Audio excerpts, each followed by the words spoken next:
Jesus said, "I am the vine." And this is the seventh and the last of those "I am" sayings which we find in John's Gospel, and which tell us so much about Jesus, who he is and what he came to our world to do.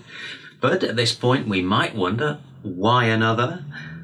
Wouldn't the previous one, "I am the way, the truth and the life," be a good one to finish on? It seems to say so much about Jesus and provide a great conclusion. What else could there be left to add? Well, I think as we consider this last saying, we come to realise there is still something very important to be said. And it's to do with the fact that as Jesus says, "I am the vine," he also says to his followers, including you and I hope, "You are the branches." And the truth is that mostly what Jesus has to say here is to do with the branches, not the vine. In this last saying, Jesus talks less about himself and more about us.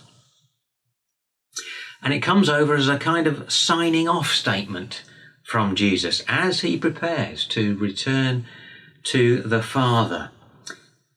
He's passing the baton over to us, if you like, handing over responsibility to us to continue his work on earth. That's what I think this saying is about. And so it's very appropriate for us to consider that on our church anniversary, to remind ourselves of what's expected of us as the Church of Christ.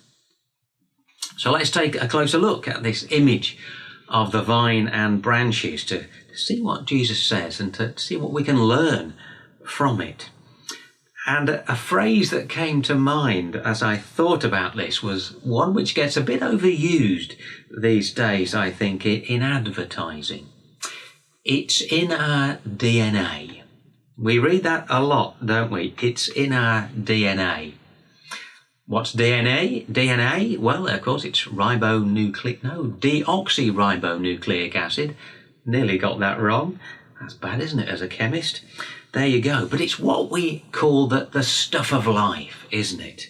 DNA. It's in every living cell, and it controls the reproduction of life on our planet. It's fundamental to God's creation and how it all works.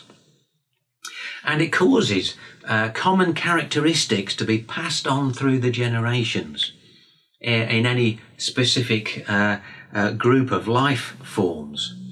For example, us as human beings. We all have the same basic shape and characteristics because of our common DNA.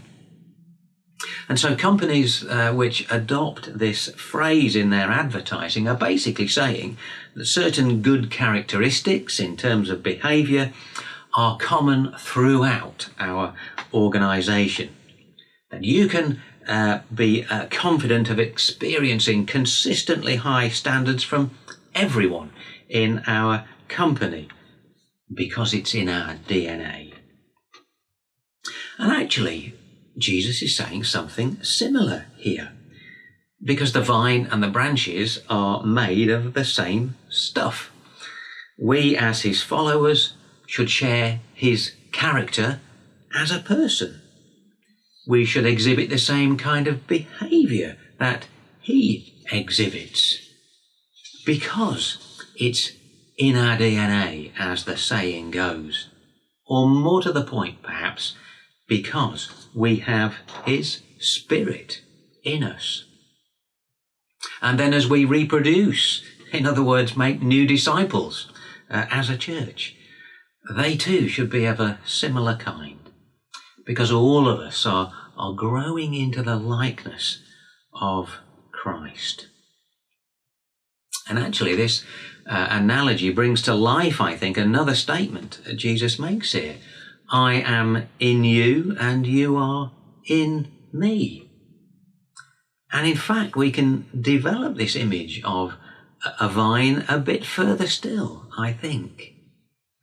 I don't know about you, but I used to think about this saying and imagine that the vine was the central stem of the plant and we're the branches attached to it. But actually that's not quite right. The vine is the complete plant, branches and all. Meaning that we as Christians are not just connected to Jesus, we're part of him.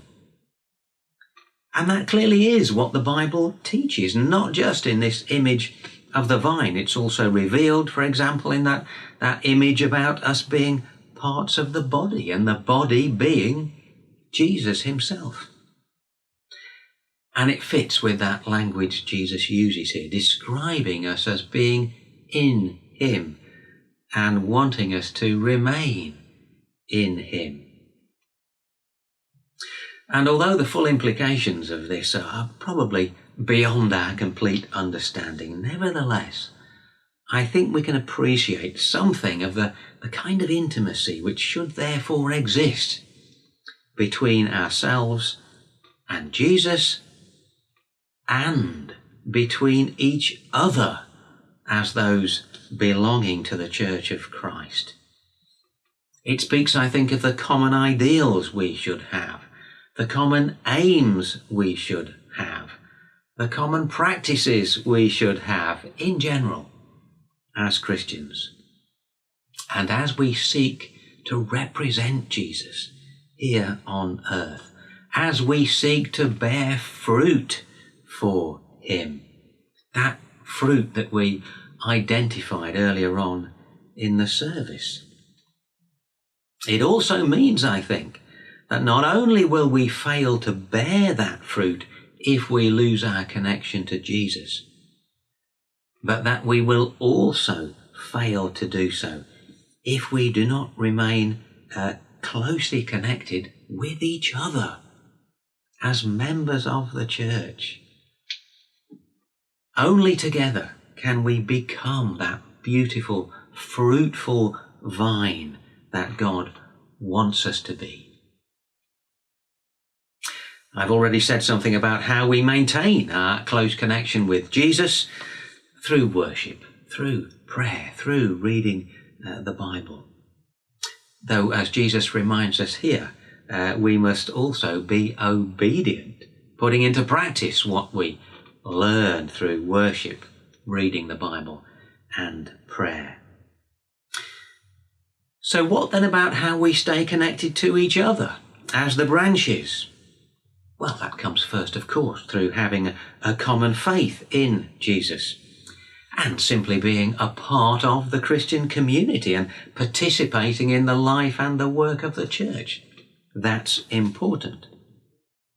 But as well as that, crucially, I think, Jesus gives us here one overriding command, one matter of obedience, which is absolutely essential. He says, love each other as I have loved you. Love each other as I have loved you. Above all else in our life together, we must do this if we are to be fruitful for Jesus.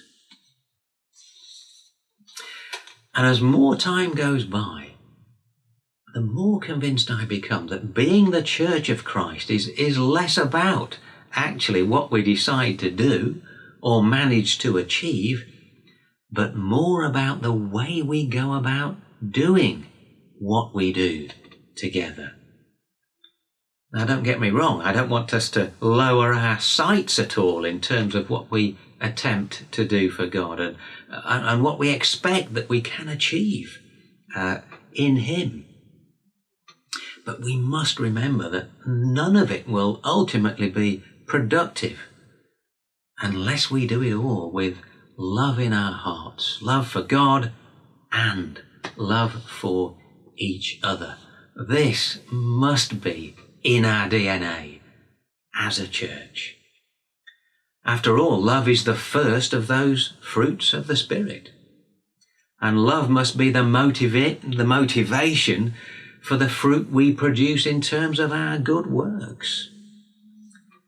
and our love for each other will be our most powerful witness to those outside the church of the genuineness of our faith. If we are to grow as a church, we must love each other as Jesus commands.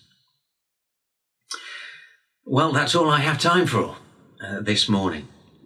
I could have said a bit more about what Jesus means by God pruning us, either as individuals or as a church, giving us the thought that perhaps God will allow us to go through difficult times, sometimes, in order to strengthen us and eventually to make us more fruitful. But to close, let me just quickly add a couple of benefits that are mentioned here by Jesus, which come to us from being a branch on the vine, being a member of God's loving community. First, that it's meant to bring us joy. That's what Jesus wants us to feel as his people, as his followers, joy. And second, that it brings us into friendship with Jesus. As those branches, we can count ourselves as his friends. What a wonderful thought that is to end on today.